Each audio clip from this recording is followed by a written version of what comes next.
From the Schmoes Know Network studios outside Mos Eisley, Tatooine, this is time for Jedi Alliance with your hosts, Master Kenobi Ken Napzok and the young Padawan, Queen Amidala, Maude Garrett.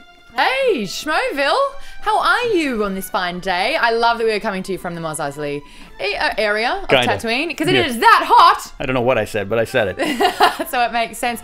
Huge show coming for you today. We not only have a beautiful guest on, but we're going to be announcing the results for Duel of the Fates. We're going to be forcing on you some of the greatness that was Star Wars Rebels that recently premiered over the weekend. And we were also going to tackle something that we've never touched on before, theories. Conspiracy theories. Yeah, this kind of came into our radar screen, so to speak. Last week we brought up some a theory about Boba Fett. We're going to get into that, and you were like, I want to delve into this. Maybe because we're both Game of Thrones fans, we're so used to having theories to I glean love onto. to conspire. Yeah. I do. And things that yes. can sort of make sense, I'm right there. Yeah. Even if it doesn't really, I'm like, sure. Maybe Luke's father's brain was embedded into R2-D2. Which is one of the theories apparently out there on the internet. I love that. Speaking of the internet, we are on Twitter and we're on Facebook. The Twitter's a new thing. Follow us at Jedi Alliance SK. And you can also Facebook. You can also go to the Facebook page, which is the Jedi Alliance on the Schmoes Know Network. Last week we had kind of an unhinged show with Mike Black doing toys. We had a great time. It was amazing. Sorry for all those iTunes listeners in the podcast that couldn't see any of it. This week, though, I feel you've got some energy going. We all hung out last night watching Rebels together, so we've got a friendly vibe. This might be a show that team bonding. That goes into hyperspace. But we've got a great guest. But first, let's talk about Duel of the Fates last week, because we're delving into theories this week. We're going to skip Duel of the Fates. Yes. And bring a great debate to you next week. But last week we had a pretty interesting one about mail-away figures. Now, I had never heard of what the mail-away figures were, but apparently there were three that we were discussing. Which was the better mail-away? If you could just mail away for one, which one would it be? Would it be Boba Fett with his didn't work missile rocket launcher and now it does? Anakin, and this was the original Anakin that we saw before he was digitally taken over and had his face invaded by Hayden Christensen. It was a Sebastian Shaw version. Thank you. And lastly, it was the Emperor, and the Emperor kind of looked like he'd got his long-legged culottes out and he was about to show us a little bit of ankle with his staff, which is cool. There you go, and we are looking through all the pictures. Oh, we're going through. Right there. Yeah, look at that. Yeah, thanks. This is JT trying to figure out. We've got a nice desktop here. You're doing such a good job, kiddo. So good. Welcome back from vacation, JT, by the way. How was it? Did you have fun? 2 thumbs up he's giving us. That's a good sign. That's a good vacation. So who was the big winner? Now, I should point out, I saw some comments on YouTube. I'm very aware that there was the mail order campaign in 1977. We didn't factor that one into this because we wanted to talk about the single mail-away figures. So there were several other mail-away figures to choose from as Star Wars fans throughout the run of the Kenner toys. But these are the 3 most prominent. So what did our fans say? Well, the least popular was Anakin, believe it or not. Really? Yeah, he kind of fell considerably behind. But you know what? He had a few supporters. Stephen Summers said, I would have chosen Boba as a kid, but I have to go with Anakin now because it's the original non-Hayden face. Come on! Coming in second place was the Emperor. Okay. He had a few likes as well. Matthew said, you know what, you could buy Boba Fett. I recall the Emperor and Anakin were only mail order. It's the original Anakin, the pre-prequel. That being said, I still have to go with the Emperor. Good. Adam Rowan said the Emperor would have to be my pick. Being able to reenact the scene of him dying at the end of Return of the Jedi would make my journey to the dark side complete. Now, Adam, would you reenact it with the added in? No! I hope not. So that means the most popular of the mail-away figures was, of course, Boba Fett. He was like pretty much 3 times more than Anakin and double the Emperor. That's some big numbers. Head and shoulders above. Roman was like, yeah, Boba Fett just gives me an instant feeling to go and pick up that toy. Why? Well, it's much more vibrant in terms of the color and has more accessories than the other 2 toys. Example, the gun and the rocket. So in conclusion, if I had to go with the greatest bounty hunter, I will have to go with the greatest bounty hunter the galaxy has ever seen. I like that. And, you know, Boba Fett, we know, is a very popular character. We thought he'd defeat Darth Maul in that contest contest he didn't over the Best Assassin, but Best Figure, it's a Yes. good consolation prize for you, Mr. Fett. And apparently it helped that he had a helmet on, because a lot of people were saying that the faces were just a little bit too distorted back then with the Kenner figurines. It's like, that doesn't look like anyone, really. Yeah, Han Solo had kind of a round, flat face, and Luke just kind of had blank with 2 little dots. Yeah. So the not fact like that what there it was is now with the Black Series stuff, which is why it's great to be a toy collector now and almost 40. Dun-dun-dun-dun-dun. Hey, so let's get our guest on for today's show. Right. She's amazing. We did watch Star Wars Rebels together, and we'll be touching upon that. She's wearing a Star Wars shirt right now, so you know she must be a fan. That's right. Yeah, proof. She is the editor. Oh, you're in an Empire yourself. Oh, wow. She is the managing editor of Offbeat Home, Offbeat Bride. It's collectively called the Offbeat Empire. Megan Finley. Hello. Yeah. Hi. Alternatively known as my counterpart with the purple for the pink. Yeah, I love being Pastel girls. I love being surrounded. I'm the regular, boring conservative guy in this like fun party Pastel picture. sandwich. Yeah. I like it. Yeah. It sounds delicious. Let's talk a little bit about your job, because we recently posted something on our Facebook page, which you can search, the Jedi Alliance, on the Schmoes Know Network.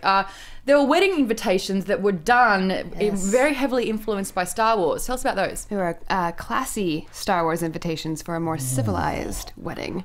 They were one of our readers, one of our Offbeat Bride Tribe members, and her husband are Star Wars fans, and he's Empire, and she's a Rebel. So when they get married, they make really classy, gorgeous wedding invitations, of course, with the 2 Now symbols. kiss the bride. Good. I'll never tell you. What? Yeah, That's fun. And you're a big Star Wars fan yourself? I am. Yeah, absolutely. That's why they picked you to cover a lot of those Star Wars weddings too. And I know you recently crashed. I crashed one. You yes. crashed a pretty spectacular Star Wars wedding. At the Jim Henson, movie lot. What was that like? Amazing. I got drunk and spanked by a stormtrooper. Yeah.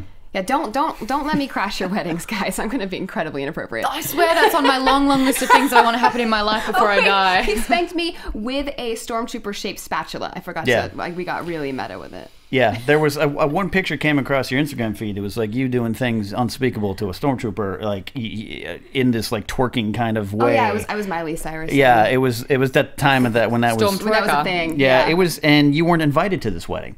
No, I mean, technically, I was invited. I mean, they said I could come. Right. But it's like, we should they're catch like, up for lunch sometime. Megan from Offbeat Bride, oh my gosh, come to our wedding. Please don't twerk on a stormtrooper was never said. Right. Meanwhile. Yeah, tongue out and everything. Fantastic. Well, let's get into the top 5 questions. Yeah. These are the Star Wars questions we ask all of our diehard Star Wars guests that are on the panel. The first question is, tell us about your first time. Oh, my first time was with my one of my first boyfriends. Yeah. Yeah, so say. Oh, we're still talking about Star Wars. Oh, no, yeah. He told me that I would love Star Wars, pastels here. and he forced me to watch it, and it was amazing. And then I never watched it again until one of my best friends in college was like, "Oh, where did this Star Wars VHS come from?" I was like, my boyfriend gave it to me. And so then we started the tradition of watching all the Star Wars episodes while drinking champagne. Wow. Yeah, That's a good that was wish. our thing. Classy yeah, Star champagne Wars. and Star Wars. It was It's your classy. thing. Yeah. So exactly. what was the Well, time classy period Star between the Wars. first time you saw it and then starting to drink and watch? About 3 or 4 years. 3 or 4 years. Yeah. So you kind of came. About 3 years. So you weren't like a little 5-year-old kid watching. No, it. not so at what all. I kind of like that perspective because I'm someone who was a kid. Like I like the Star Wars. Mm-hmm. You kind of had some functioning adult thoughts in your head when you were like, oh, I like This this. is awesome. Yeah. That's interesting because I'm obsessed with The Princess Bride. I think it's one of the other greatest movies of all time. And I had got my roommate who collected He-Man figurines. He was a bigger geek than I was. And I was like, watch The Princess Bride. He lasted halfway through it before he went, what is this crap? And I think it's because he didn't watch it as a kid As and a grow kid, up with yeah, it. and have those feelings about it. Yeah, absolutely. It's the best bloody movie, guys. my dad loves Princess Bride, and he watched it as a full-grown adult man. Because it's a good movie. Yeah, and it's a great movie. So As you know, wish. Oh, we had a lot of Princess Bride weddings on our website too, but look, that's not. It's not about me. It's not about me today. Of the well, mo- it is about me right now. Yeah, right now it is. Of all the movies, what is your favorite one? Okay, my favorite one. This was really hard, and I had to like sit and like. You had to do notes. Rethink, yeah. It Yeah, had you to had- be- you have it an had to Excel be- spreadsheet I there. do, because I don't want to get nervous and forget. So I thought it was A New Hope, but actually it's Empire Strikes Back. Oh, here we go. Because you get Yoda and you get the I know moment. You love the I know I moment. love the I know moment. I You know. love it too. I know. We talked about this at dinner last night. You Yeah. both really love it. Why do you like the I know moment? It's just, incredibly sexy. Okay. And I like knowing the story, the original story, that it was like, I know, I've always loved you too, blah, blah, blah, long drawn out. Yeah. And I love it when actors just take scenes, especially. Yeah, especially. But you can only do it. I think it's only really credible when those two do it. Like, I mean, for example, if someone was like, hey, Maude, you're awesome. And I turn around and go, I know. It's like, wow, you're an asshole. Not at all. I'd be like, really? I like this girl. You can't claim compliments like that. Yes, you can. Watch me. I'm gonna give it the Han effect every time. I'll try it for a week and see how see how it goes. I'm gonna try that in my dating life, and I'll let you know how far it doesn't go. All right. The second question, after talking about your favorite movie and why, is your favorite character. Okay, my favorite character is here with us now. It's Salacious B. Crumb. And you used the middle initial, which is why I know we're friends. Salacious B. Crumb. Absolutely. You really like this guy. I love this guy. He's so annoying. He's my spirit animal. What? She's so annoying. I'm just like him. Oh. A little funky creature who sits off to the side and giggles maniacally with a sadistic sense of humor, and that's kind of like what I am to Ken. Yeah. Well, I am Salacious to your. I am to your scaled Jabba. to Jabba. That makes sense. No You green. throw whiskey in Salacious's hands, and it is kind of you at a party. Absolutely. Yeah. Yep. Gnawing on a droid's head. Yeah. We have been talking about impersonations, and someone has suggested that Salacious B. Crumb get a mention. Yeah. Do you want to have the honors of trying it I out? don't even want to compete with your impressions. No, that was me saying, I don't know. Power droid. The laugh will come up soon, like naturally. Okay. It's just how I laugh sometimes. So Salacious, I like that. We've definitely never had a Salacious B. Crumb as the answer. No, you haven't. I know. And you know what? There needs to be more Salacious merchandise. Maybe we get a nice Salacious shirt for you. I think it should be an adverb. No, what is it? What's the describing word? An adjective? Yes, There you go. Far out, man. I tell you what, every time been that ever kind since of I've day. dyed my hair pink, it's adjective. Don't you reckon? That's such a salacious looking unit. Well, it's kind of. It kind of salacious. Yeah, kind of. Yeah. Salacious. A Salacious B. Crumb looking ATSD. I want to. I'm going to stop that. No, this is not. No. Favorite quote. Okay. Next question. Star Wars quote that you find yourself using in day-to-day conversation. Okay, it's not my favorite quote, but it's something that I use all the time. And in fact, I think I used it last night with you.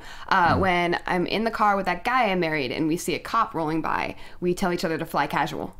Fly casual. Yeah, because if I you're like, that. oh, there's a cop, you're like, whoa, duh. But if you're like, yo, fly casual, we just Nice. know.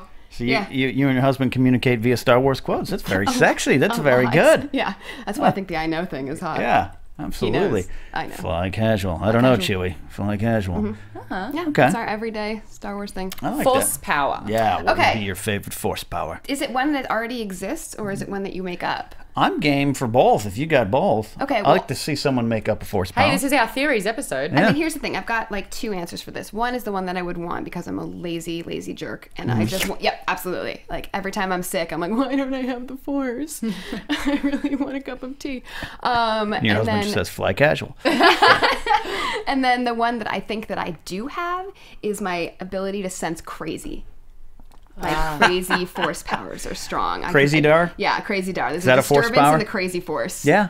Okay, if That's you can my real sense life. it. Yeah, I can sense it. You could be there and it's like, I feel a sense disturbance crazy. in the force. And then this chick walks in going, Yeah. oh my God, I freaking saw it, oh God. You're Yeah, like, that's. And I knew it. I knew it was that's going to easy. happen. I felt Okay. it. I The feel, So you force. created feel one. the crazy wafting from you. Yeah. I think they taught that at the Jedi Temple. Yoda, gather around, younglings. That's Yoda's voice, apparently. He's a 1920s bootlegger. Gather around, younglings. We got ourselves a lesson Thank God we here. never knew him when he was young. He sounds really annoying. Yeah. alrighty. And he speaks totally normally then. Yeah, too. it does. Yeah, no, okay. no backwards talk. grammar there. That must have happened when he got old. Yeah. Okay. Yeah. Maybe it's like a form of Alzheimer's. Maybe. Yeah, I think so. Theory. Yeah. You're starting to I forget. was going to say, next segue is not theories. That would have been like, speaking of. Part theory.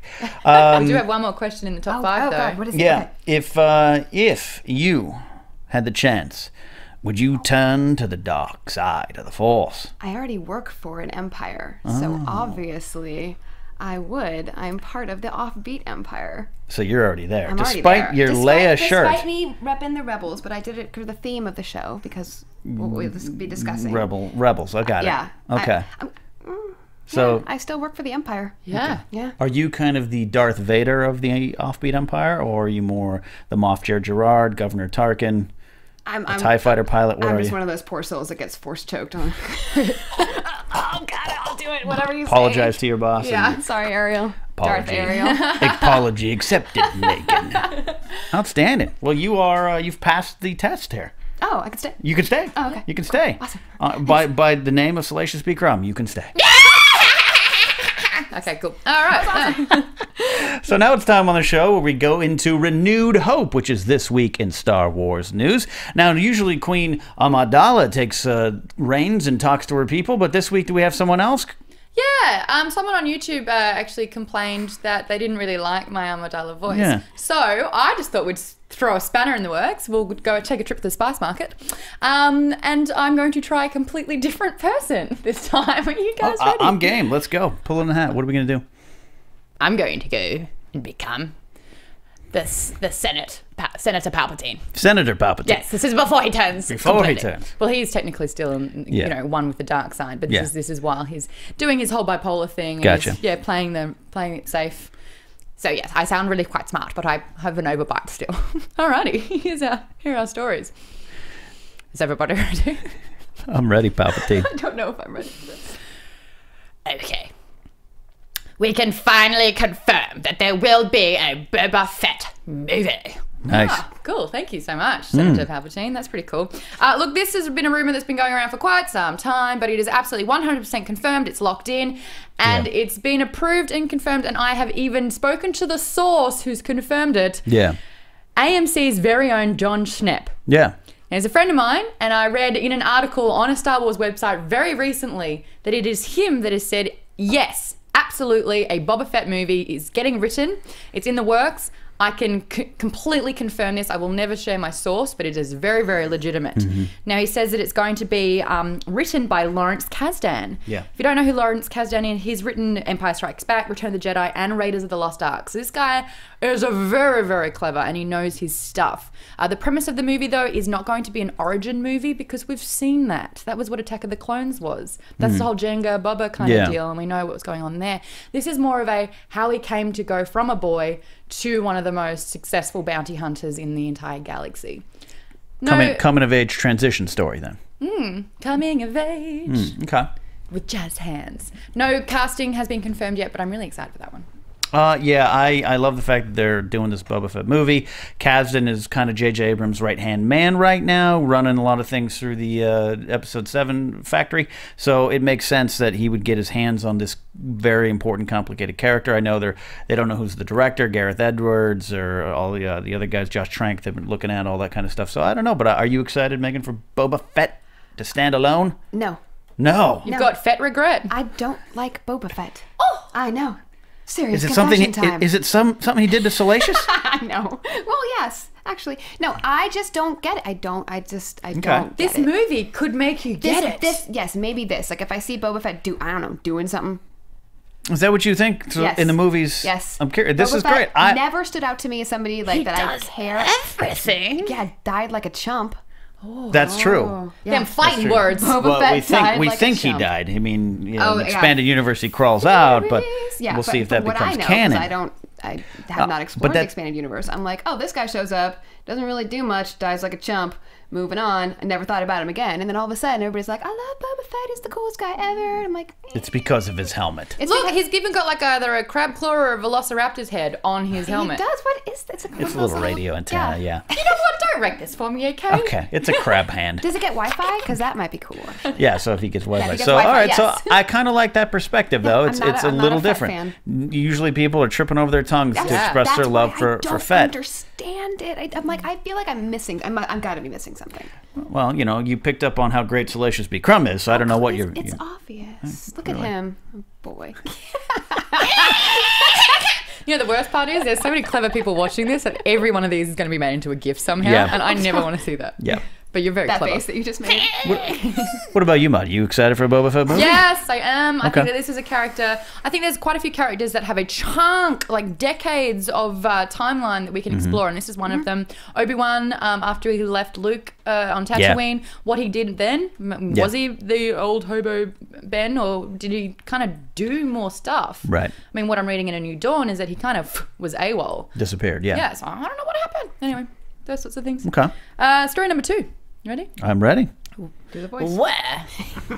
Where is... Oh, I've lost it. The dark side of the force. Where episode 7 is at. John Williams is getting ready and Carrie Fisher was spotted back in LA. This is an exclusive. We have an exclusive, people. Are you ready? John Williams is set to start composing for episode 7. He's got 2 weeks before that starts. So in awesome. in 2 weeks' time, he will have the footage that he needs to write the music for. I think people keep forgetting that composers don't just come out with some ditty tracks. Yeah. They suit the footage.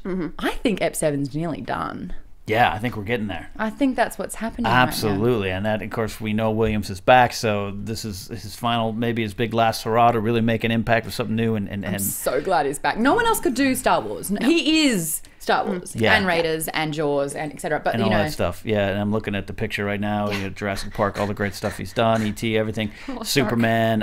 It goes on and on and on. So excited, but I'm really excited. This kind of gets me geeked up. That means there's enough of it done. Yep. I'm so excited. I mean, I want to know how much he's recycling. Like, I do love hearing da da da da da da da. You know, when entering like a nice landscape on Tatooine or whatever it is. Yeah. So I want to know if he's going to keep borrowing from that, or is there going to be a new Duel of the Fates? Is there going to be a new kind of like, you know, intense music soundtrack that we're going to gain from this? Oh, yeah. I'm so excited. You excited? You got to sell the single. you want Williams to craft a single. Off this one, yes, a Duel of Fate song there. I mean, Megan, does it excite you knowing that pretty much the movie's done? Absolutely. As a fan? Yeah, I need to cozy up to my like favorite classical musicians and be like, hey, what's up? Going anything cool? Yeah? Yeah? Can I come and watch? Can you come watch? Can I come and watch? Yeah. Oh my gosh, to be a fly on the wall. Yeah. Oh, that would be amazing. The exclusive that I have, though, is that Carrie Fisher has been spotted back in LA by none other than my producer at thehothits.com. Nice. Yep, my radio producer ran into Carrie Fisher at a dog grooming parlor. She has a French bulldog called Gary. Oh, hi, Gary. She called her dog Gary. That's a great name for Gary, I want you to. Anyway, apparently this is a really funny story. They were both lining up to get their dogs back, and he was like, "Hello, Gary. How are you?" Said she looked very tired. Sure. Very tired, which makes me again think that the filming has wrapped and it's all over. Yeah. But also, my producer just happened to have been holding his Halloween costume for his dog. He has a husky, and he's going to turn his husky into a bantha. And on it, there is a little Tusken Raider figurine. And there's Carrie going, "That's awesome."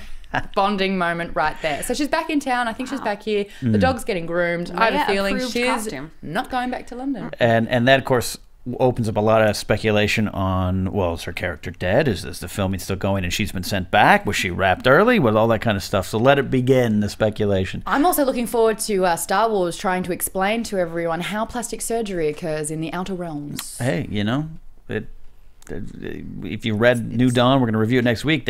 That main villain, Vidian, he has extensive plastic surgery done. So there's somewhere they can do it. Cyborg decal. Yeah. Well, yeah, but all right, they'll explain it maybe. All right, that's just me being a little bit facetious. Space alters your face a lot. Right. Yeah, You know, space. Suction effect. Yeah, it's science. Or I could just stop being a little bitch. Yeah. There's that. Okay. There's that. All right. Story number 3. How do you say his last name? James Luceno. Is it Luceno? I'm going to go with Luciano. Luciano. Yeah, say it like that. James Luceno. Okay. You can do that, but you can do Luciano if you want. I just had to confirm because obviously Senator Palpatine can't screw that up. Yeah, absolutely. Okay. James Luceno's newest novel, Star Wars Tarkin. We'll follow the franchise by kicking the story off with an opening crawl. What does an opening crawl mean? If you don't stop me, then I won't stop the music. It'll go on and on. This is the newest book. It is by James Luceno. You may have heard of him because he did the Dark Plagueis books. He's back again. This is canon. November 4th is when you can read it. And obviously it covers General Tarkin's whole transition and how he became who he was. If you want to know what the crawl reads as, it's actually available online. So if you Google that one, you can watch it. How fun's that? Yeah, this is doing a visual version of it. It's funny though, James recently did an interview and they asked him the common questions of the whole expanded universe and canon, and these are his responses. So when talking about the conflicts of the expanded universe, what he can borrow from, what stands, what doesn't, he says, I chose not to really reference too much of the expanded universe material, only because of the setting of the story, but it was still there. It was still there to pick and choose from. I think going forward, what may happen is that you may see writers writing around some of that older material that's now classified as legends, writing around it, rather than trying to overwrite it. And then when we asked the canon that's official now, and some things that may not be classified as official anymore and may dissipate into the universe, he says, I suppose there's some logic to that form from a marketing point of view, but I worry about alienating the fans and readers who have been with this franchise for however long it's been, because it's a large group and they are very loyal. Yeah, that scares me a little bit, because that means Darth Plagueis might not be officially canon. And he wrote 2 other great books, Labyrinth of Evil and Dark Lord, The Rise of Lord Vader, Darth Vader, which is packaged in the Dark Lord trilogy, which is the Revenge of the Sith novelization, which is an equally as good book. But he didn't write that. He wrote the other 2. And those are 2 really good books. He's a great Star Wars writer. There's a lot of stuff in there.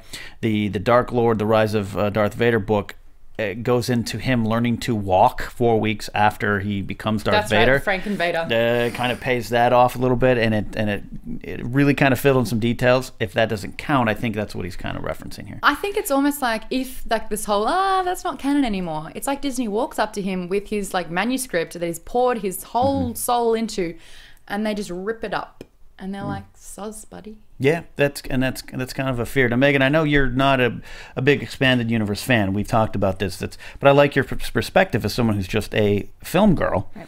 Governor Tarkin, A New Hope. Do you want to learn about that guy? You excited about this? Yeah, absolutely. Yeah, absolutely. I mean, I'll read it and I'll tell you. Yeah, that's exactly how I'm going to learn about it. You know, I'm not going to read it. But does that? And I know you're a big reader. You've read all the Game of Thrones books. We talk about that. So I know maybe you won't dive into the Star Wars books. But does that concept of, all right, this is a side character now? What's his backstory? I'm enjoying exploring all the side characters. I may not be a fan of Boba Fett, but hey, give me a story. Maybe I will be. You know, I like diving into. Well, we were talking about the kind of the construct of the Death Star and who works on it, and we were like, what's Darth Vader's role? I mean, we know General Tarkin is a general, and he tells Darth what to do. Yeah. But what is Darth Vader? Yeah. What would it say on his business card? I'm telling you, Darth Vader GSD gets shit done. Yeah. He gets shit done. Excuse me, but that's the acronym. That's still. Yeah. I don't know. I actually got that real text from her one day. What is Darth Vader's actual job? I was like, director of operations? I don't know. Head of programming? I was trying to compare my boss to me, and I was like, I have to please, the Dark Overlord of the Empire? Yeah. He's not an overlord. Because it is very confronting. There's more lords over him, so... Yeah. When he answers to other people, when Tarkin's like, stop that. Yeah. And he's like, all right, I got to let him go because my boss told me. He's somebody's boy. I think that we should put that out to our fans on Facebook and Twitter. Please tell me. At Jedi Alliance SK, hashtag Jedi Alliance, and also on the Facebook page. Name Darth Vader's actual job. Be creative. Yeah. Give us his business card. Give us his business card. What is he? What is Lord Vader, the CEO of Darkness. The Lord of Darkness. That's mine. His royal Darkness. That's right. Yeah. So, but I'm looking forward to the Tarkin book. Yeah. Maybe more than I was looking forward to New Dawn, which I just finished.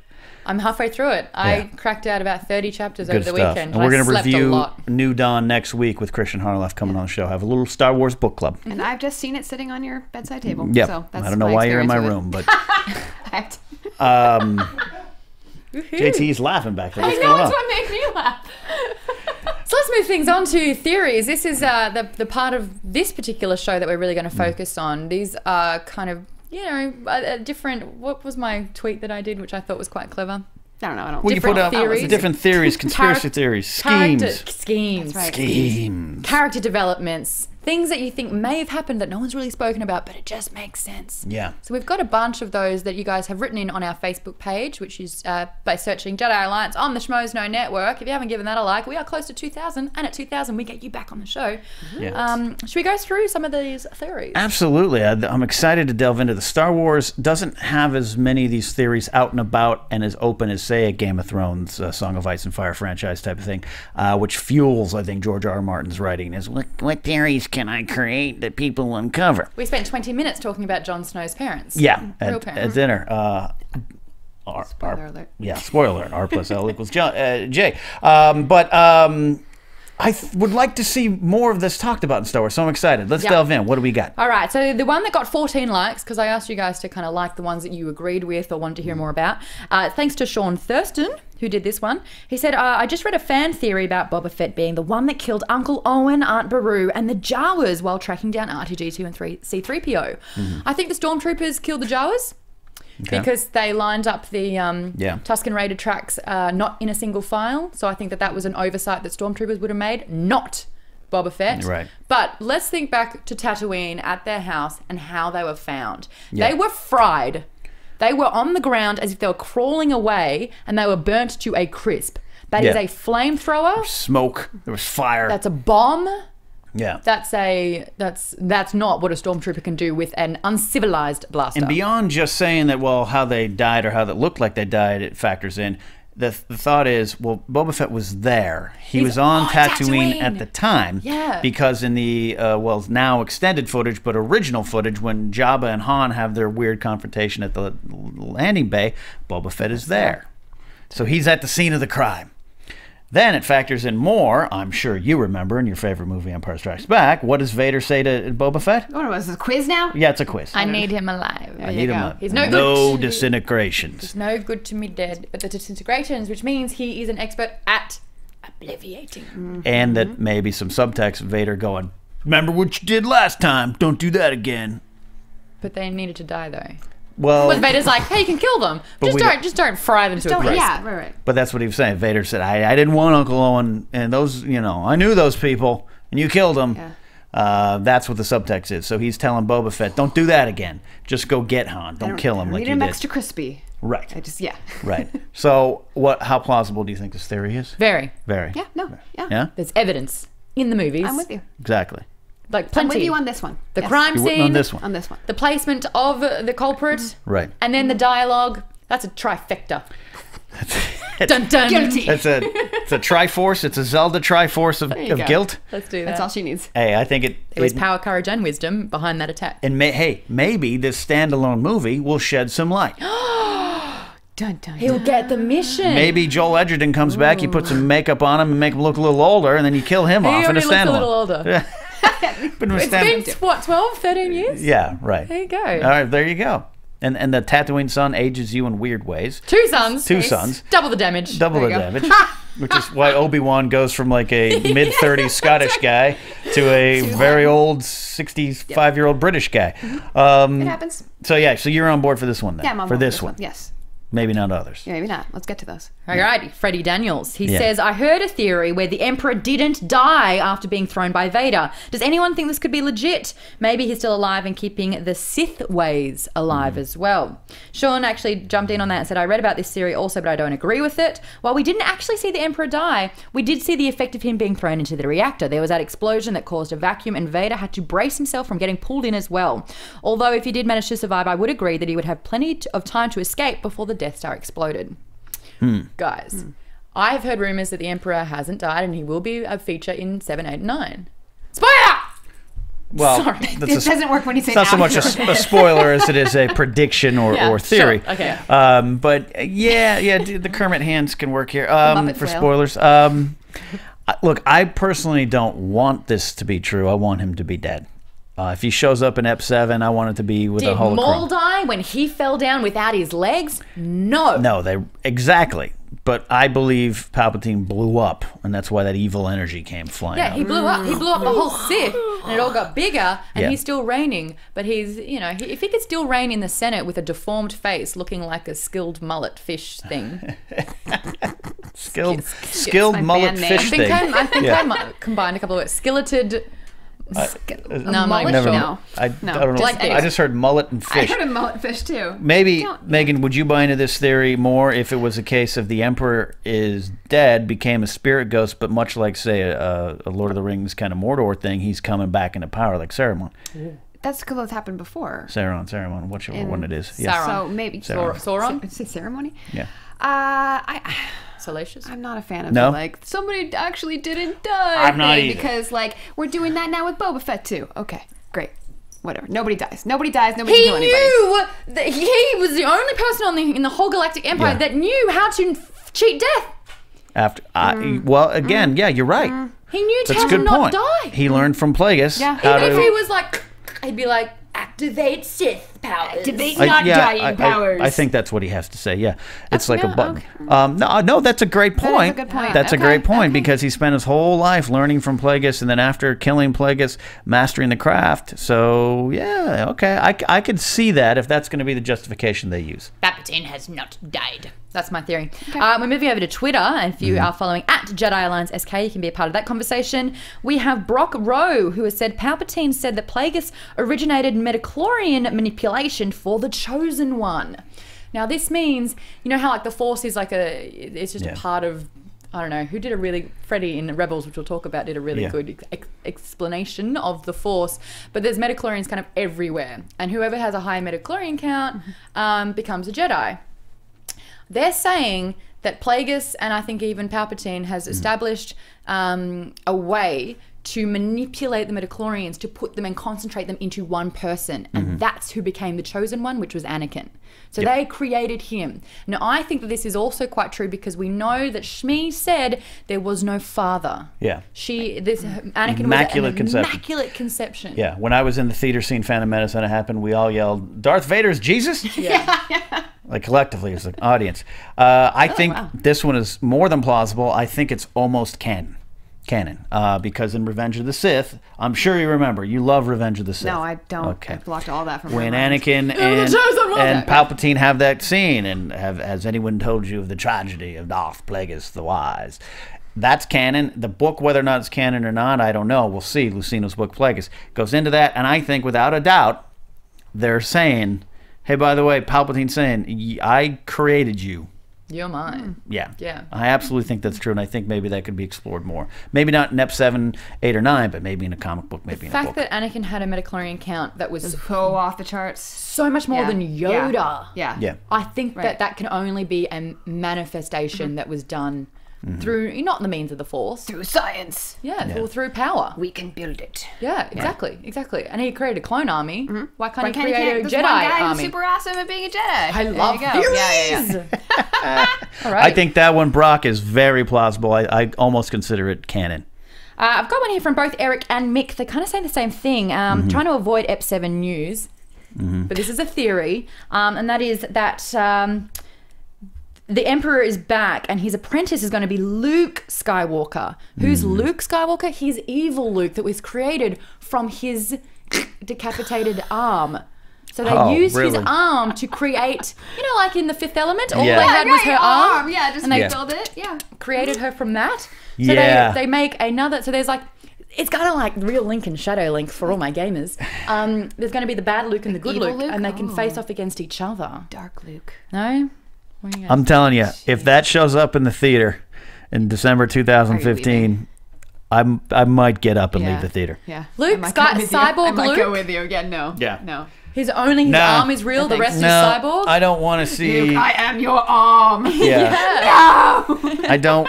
That's impossible. No, it's not. No. You left it behind. No. I just picked it up and built from There's it. been a lot of things going around lately that we're hearing. Oh, Luke's the bad guy. Luke's the bad guy. Luke's the bad. Again, not spoilers. This is open speculation now, folks.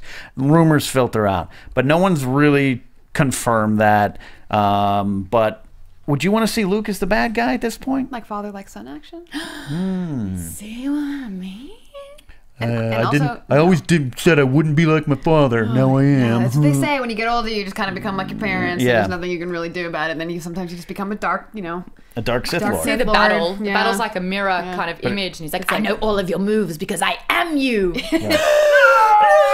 I just think there's a lot more places to take the story than to that, see yeah. evil Luke. But I agree. So you're leaving the theater with me. I mean, you and I were Look, getting out. I'll clarify. there We're going back to your popcorn. bedroom for some reason. I'm like, that's amazing. He's fighting his own hand. Let me clarify. If Luke is bad or has a bad streak, I'm not leaving the theater. Let's be honest, I'm not leaving the theater not. regardless.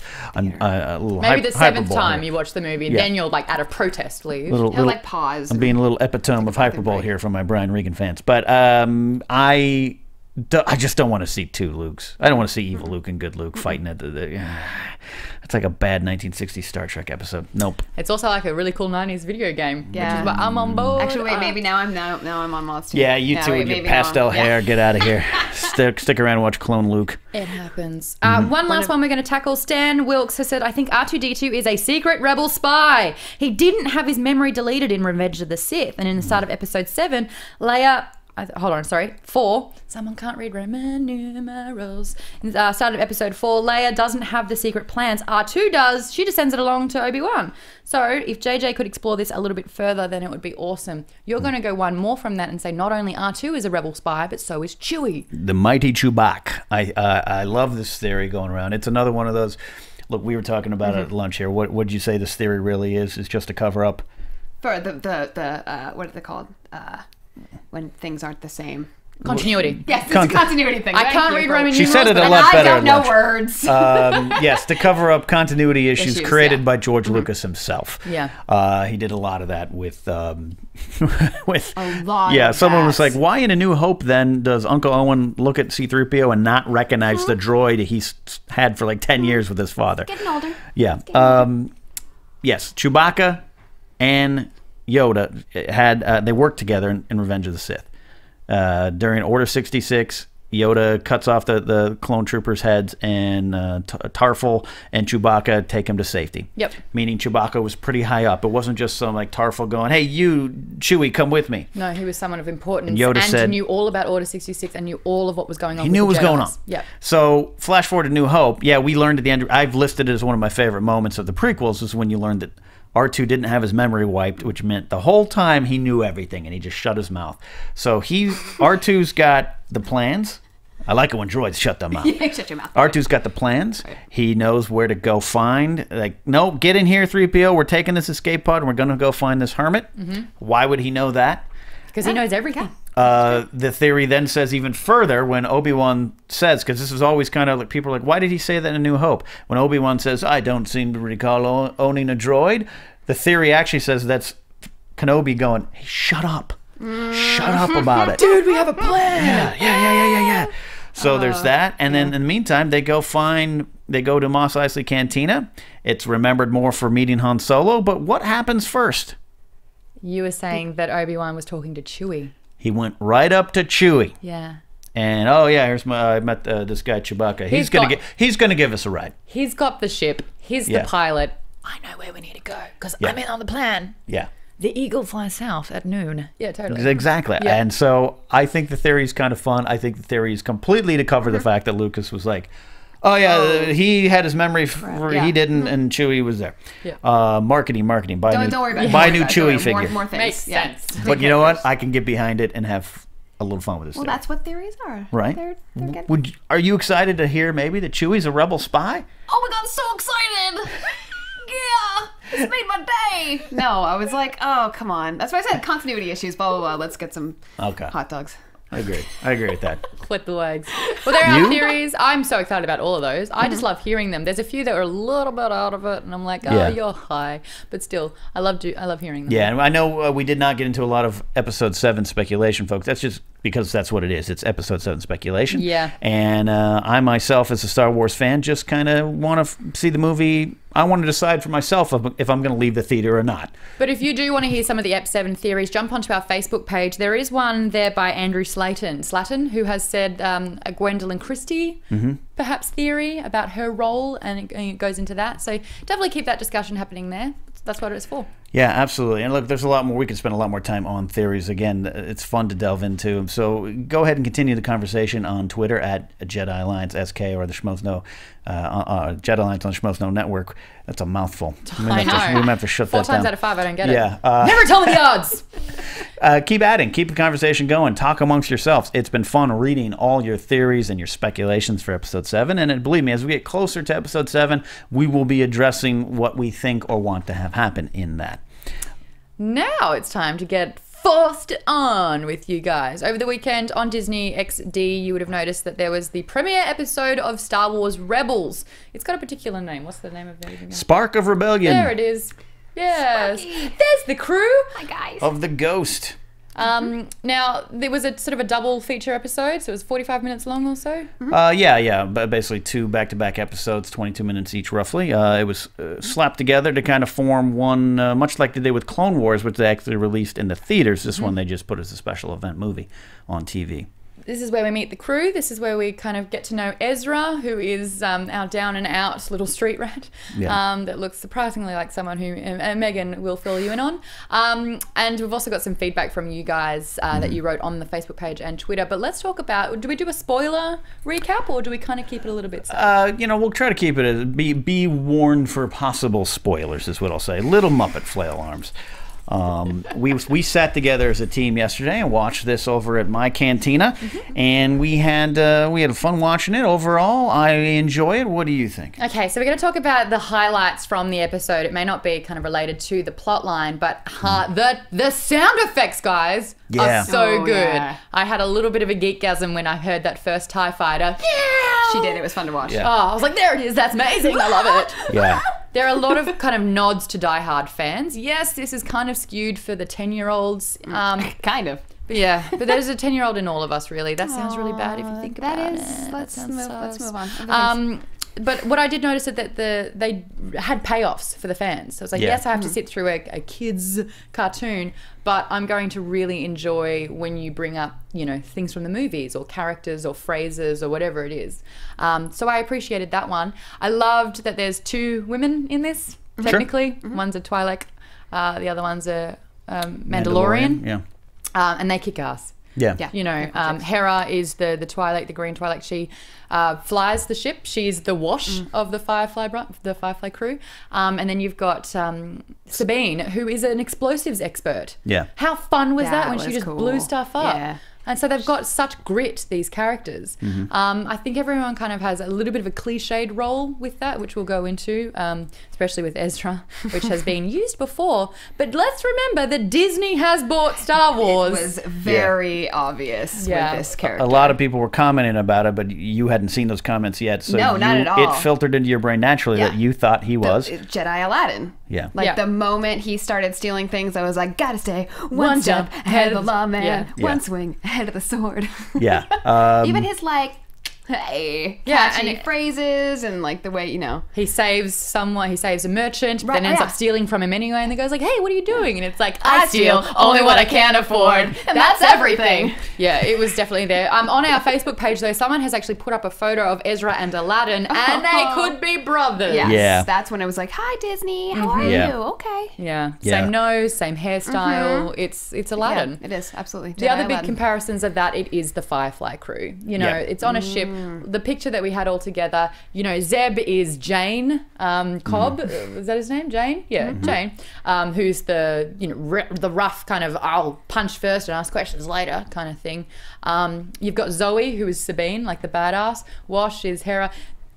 Parallels. There's absolute parallels. Yeah. What you won't find though is what's her name? Alara, the escort, the high class Bonkarama girl in Firefly, because this is a kids movie, and I'm kind of realizing that even though we know there's a little bit of backstory between Kanan and Hera, we're never gonna see them get it on. Right. And in New Dawn, which again we're talking about next week, there's a little bit of a romance brewing now. New Dawn takes place 6 years before the events of this show, so who knows what happened in those 6 years. But overall, look, I want to say overall, I really enjoyed this show. Overall, I like where Kinberg and Filoni are going to take the series. There's some great things. The speeder bike sounds were awesome. So cool. The opening shot of the Imperial Star Destroyer, love that. Classic. I love seeing the Stormtroopers. Stormtroopers. I like seeing the Imperial. It's familiar territory. For me, though, the show itself, I get that the Clone Wars had a bunch of kid stuff in it. Yeah. There was like a frog character and a shark character, so I can play in the kids' land, so to speak, illegally still allowed. But there was just a fun opening sequence. The action was great. I totally got into the story. Just some of the animation for me didn't. It's a little different. This guy's beard. He looks like he's wearing a fence around his face. I don't like. I like Kanan. I don't like his design. And get rid of the weird beard that matches his helmet. The Wookiees looked like 1995 cut scenes from PC games. Really bad. It took me out of the show. They look more like Ents than Wookiees. Didn't enjoy that. Well, I noticed there was a sweeping shot of like the meadows, the fields, and there was like wheat flowing around, but they couldn't draw any hair on the Hair Wookiee. does not move. And we got Chopper up. I like Chopper the astromech. Did you like Chopper, Megan? R2 Fartbot? Yeah. Yeah. Yeah, that's the only thing. We noticed that his sound, if you listen to Chopper, it sounds like a bunch of fart noises edited together. It's just a little bit too deep. Yeah. But I do like Chopper. You got to have a droid, and he's got a personality to it. I get it. Now, we haven't seen the second episode. Some people have seen that, but it factors in with some droid stuff, too. Now, we've got up this scene towards the end. Again, spoilers if you haven't watched it. Maybe turn away, Muppet flail arms. This is... the villain himself is not a spoiler. He's been out. The design has been out. This is the Inquisitor. Yep. Played by Jason Isaacs, who's the Malfoy father in the Harry Potter series. Lucius Malfoy. Lucius Malfoy. So I really am intrigued to see where this character goes. It's a dark-looking character. It brings in some dark undertones, I think, to the series. And it means that the incompetent Imperial stormtroopers have someone with some actual skills behind them. That was one thing we noticed. Oh, gosh. Yeah, the Stormtrooper's aim has not improved, Not guys. at all. And in fact, tip to everybody, in the Rebel side, if you just start walking towards them, they will stop shooting, apparently. That's just how, just start walking towards them. Everybody will stop. They will and just watch miss you. They will more. so they'll just stop completely. Yeah. He's walking towards us. I don't know what to do now. This looks important. Yeah, I think he has something to say. Oh, they're talking to us. Yeah, the that shooting. scene. They were like pausing. I'm like, hey, we should do this right now. While there's like bullets flying by. Yeah, they're having a full-on conversation. In these sort of battles, I mean, this is a crew that has a lot of history. They seem to be doing a lot of things, a lot like Firefly. Very much, yeah. They do these missions. It would be really great if one of them kind of got a little bit of a graze on the arm and went, "Ow, not again." Yeah. Like they do get hit. Remember sometimes. that one time they also shot us a few years ago? Yeah, that happened one other time. There's just some actual damage. My biggest thing, and overall, I don't like to snark shows, and I like to celebrate. This is the purpose of our show. So I'm really excited with Rebels and see where it goes and how it ties in everything. Right now, and I know you can throw the Ahsoka Tano argument from Clone Wars. I despise Ezra. I have no sympathy for this character. And he is a little censored word redacted. He is that opening scene, the Aladdin scene. He's still. I don't root for this character. Aladdin was likable because of Abu. Yes, as we were saying, he doesn't have his have an Abu. his little salacious become spirit animal. With That's him actually a factor when making a villain or a likable character. They used it in Pacific Rim with Robert Kaczynski's character, who was like the a-hole. They gave him a dog. And he was really close and patted the dog, and then you're like, I can't hate him. He has some humanity. In screenwriting, it's called the save the cat moment that you need kind of early. And now I get the character's going to grow. I get that's the point. The character's going to change. And Ahsoka was an annoying kind of side character called Snips and all this stuff. By the end of it, she was one of my favorite characters, and I hope she shows up here again. But I get that Ezra's going to grow. So, well, it's Kanan saying, "Wow!" The subtext was hitting all of us in the face. Yeah. But it was, I see myself in this guy. Yeah. But he's really clever, and he doesn't even know it. Yeah. It just kids are tough to do. I get it. So I'm not criticizing. I'm just saying, for me as a viewer, I was taken out almost immediately with Ezra. I was just like, I'd rather just see this crew flying around doing what they did. Right. Okay. I can feel you on that. Yeah. Yeah. Absolutely. Can you, dog? I don't. What the heck was that? They spent like such a small amount of time making him feel like a likable character. It was like, oh, here, have a thing to eat. Okay, see you later, bye. Now I'm going to be a little punk kid and ruin these guys' lives and plans. I thought the Zeb character was a little bit over the top. It was like, we get it, you don't like particular things, but you don't have to say it 9 different times in 9 different ways. Yes. And it was just a little bit exposition. But it was relentless. Yes. It was like, what is it about this? What is it about Ezra? So a little bit of a spoiler is that Zeb and Ezra don't see eye to eye. He just doesn't like this kid. Like you. You're Zeb. Good work. I'm Zeb. But just needed a why. Why don't you like this guy? A little bit. And again, Kanan was a great character. I think Kanan is one of the best things of New Dawn, establishing the character. But unfortunately, I felt I needed to read the book to fully get what Kanan is. And that's part of the problem, I think, when you have this Marvel Studios way of storytelling. We're going to connect everything. Yeah. You have to really find that balance between things that stand alone. I agree. Kanan was good in the show, but it was like, he's just kind of this dude.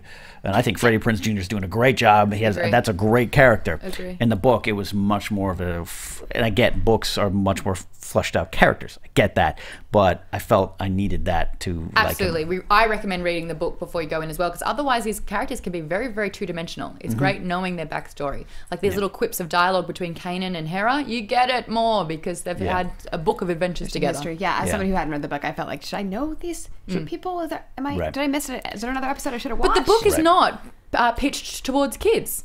So not really. Do you know what I mean? It's like, what are we doing? We're reading the book to get to know the characters. And again, we're picking apart essentially a children's show. Yes, and I had to remind myself over and over. Yeah. Kids show. But it had a lot of anticipation behind it. A lot of people love it. A lot of people out there love it. You've been tweeting us that you've thought it was great. Yes, on the Facebook page, we had Rasika say, Star Wars plus Firefly plus Avatar The Last Airbender, equals Rebels. I love it. Ian has said, you see it in the trailer, but the point where Kanan decides to reveal to the world that he's a Jedi was freaking awesome. I absolutely loved it. And Andrew said, loved it? It's got such an original trilogy feel, but it also reminds me of Firefly. I agree with the Firefly. Yeah, look, and hey, the important thing is there's new Star Wars material coming out every week right now. Yeah. And that's exciting, whether or not I liked the pilot or not overall. And I did. I did, yeah. That's exciting. We're going to have new Star Wars stuff. And there was the constantly now. The ATMP or whatever it is. Yeah, the new thing. Yeah. It had the Walker sound. But it was like a, what do we say it was again? Why are we all stuck for words all of a sudden? The P stand for like provisional Petite. It's a petite AT-AT. Yeah, it was one of the leaked images for the new series from Rebels, the Lego toys, and it wasn't an ATST, it was an ATPD or something. Yeah, and I think we saw that in the premiere episode. It was good, and cute. Again, the sound design was awesome. The sound design was awesome. So that's our take on Rebels. We're going to put it out to you. Continue the conversation on Twitter, #Jedi Alliance, and follow us at Jedi Alliance SK, and on the Facebook page, Jedi Alliance on the Schmoes Know Network. Tell us more about what you thought about Rebels. And we're not going to review it every week. Obviously, it's a show that's going to be going on, but we'll touch base. I don't even have TV channels. That's right. We'll have to come on over and have Star Wars night at the old cantina. Yeah. We'll watch Rebels. So I'm excited again that there's something new. So that's been kind of a fun-filled theory and review episode of Jedi Alliance. It's been a really long episode and we are running out of time, so we're going to have to pull trivia. But don't worry, it'll be back next week. Absolutely. On the way that my brain's working, it's probably a good thing that we're not doing it. Megan, no words. Thanks What's for coming Han's in. last name? And Alone? Chewbacca. Thank you for coming in and celebrating Star Wars with us. Please tell the nice people where they can find you. You can find me on the Twitter at Megan Finley. You can also find me on the websites that I, blog for on Offbeat Home and Offbeat Bride, and Instagram at Meggie Finn. That's right. And before we go, of course, we like to do our in-memory section. And this week, we are paying our respects to Maude Garrett. That's right. Oh, sure, technically any agent of the Empire can fly a TIE fighter. Maybe even a few rogue rebels or escaped Wookiees. But to really master the art of flying one with its powerful twin-ion engines takes a level of skill not easily appreciated. TIE fighter pilots graduate from the Imperial Navy Flight Academy as masters of their craft, which makes it all the more impressive that pilot DS-61-2 was assigned to the Black Squadron and trusted with the post as Black 2, the left wingman for the Dark Lord of the Sith, Darth Vader. His name was Maude Garrett. Garrett was raised to be a great pilot, having mastered his father's tricky T-16 Skyhopper while hunting Bothan Sky Dragons in his youth. From there, he entered the renowned Imperial Academy, graduating in the top percentile of his class. He quickly worked his way up the ranks and, in fact, had 27 confirmed kills prior to the Battle of Yavin. Along with the pilot known as Backstabber, Maude Garrett was a trusted and respected wingman for Lord Vader. So it was a bit of an ironic tragedy that it was a collision with the man he was sworn to protect. That collision ended his life as Vader and his wingmen raced down the Death Star trench and zeroed in on the lone X-Wing fighter aiming to take out the battle station. The Corellian cruiser known as the Millennium Falcon, piloted by known criminal Han Solo, appeared out of nowhere with a blast of laser bolts. The Falcon took out Backstabber. The resulting explosion caused Garrett to momentarily lose control of the ship he had spent years mastering to fly. His last words were, "Look out!" But it was too late. Garrett's TIE fighter collided with Vader's TIE Advanced, sending the Dark Lord spinning out of control into the blackness of space and sending Garrett crashing into the side of the Death Star trench. A moment of victory snatched from the Empire and a life of a great pilot lost. Garrett left behind one son, Regli Garrett, who later served the Empire as a tractor beam operator in non-canon stories. Rest in peace, Maude. You served the Empire well. He saved Darth's life. He really did. Because Darth ricocheted off him, and then the Death Star exploded. Yep. We really owe a lot to him. Yeah, dude. We do. We do. Hey, to wrap things up, Ken, where can we find you? At Ken Napzok, of course, at Jedi Alliance SK now. You, Ms. Maude Garrett. At Maude Garrett on Twitter. You can search Maude Garrett on Facebook. I'm the same on Instagram. And make sure you check out Geek Bomb, not only on Facebook, Instagram, but on YouTube as well. That's right. And, of course, the YouTube channel, youtube.com/Schmoes Know Podcast. You can find all these shows, including Profiles, Guilty Movie Pleasures, Meet the Movie Press, and the Schmoes Know Main Show, which, of course, is every Thursday live, 6 p.m. PST on schmoesknow.com. And don't forget to rate and review this show on iTunes. We know there's been some problems with iTunes. It's being worked on. If you need to resubscribe, please, all you need to do is press that button again one more time. So, thank you for listening to the Jedi Alliance, because many Bothans died to bring us this information. from producers Christian Harloff, Mark Ellis, and the entire Schmoes Know Network crew, we would like to thank you for listening to the Jedi Alliance on the Schmoes Know Network. Special thanks to Kevin Undergaro and Maria Menounos, the author of Every Girl's Guide to Diet and Fitness, in stores now. To watch or listen to other Schmoes Know Network episodes, get movie news, and join the conversation, be sure to visit schmoesknow.com and find the Jedi Alliance on iTunes and subscribe, rate, and review. I'm the Pit Boss, and this has been a presentation of Schmoes Know.